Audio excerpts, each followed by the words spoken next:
80 years ago this month, the Red River Valley endured one of the most trying times in its weather history. KVRR meteorologist Scott Sinkoff takes a look back this week at how the region was impacted. Scott? Guys, the weather for this week is looking to get pretty warm, but go back in time 80 years and you'll find a heat wave unlike any the state has seen since. People in the Red River Valley in 1936 tried in vain to cool off during a heat wave that brought a 100-degree mark with no relief in sight. But I know that it went on for so long, it just didn't end. It all started July 5th, 1936. Independence Day celebrations were finished for the year, but the Red River Valley was just heating up. The hottest day was July 6th, 1936.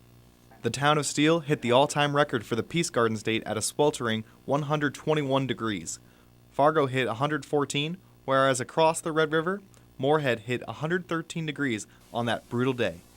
And with those hot temperatures come fatal results. Some, unfortunately, were not able to take the heat. At least 9 people died in Clay County alone as a result of heat prostration or other heat-related illnesses. All of them over the age of 64. It was really hard on old people. It was extremely tough on agriculture in North Dakota and Minnesota. Potatoes and wheat yielded about 10% of what was planted. So they actually did get off some crops that year, but it was pretty horrendous. Other economic sectors like factories, construction, and shipping along the river suffered as well, but not as much as the workers themselves. There was during the Great Depression as well. There was financial difficulties, and people had to work. They had to work outside. And the people who lived here, like Beth Dill of Moorhead, couldn't get any relief. Some nights when it did not get under 90, she says they could barely get any rest.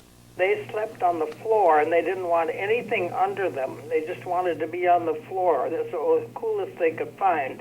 And even for Dill, some mysteries still remain. I do not know how the creameries kept going. I've wondered about that.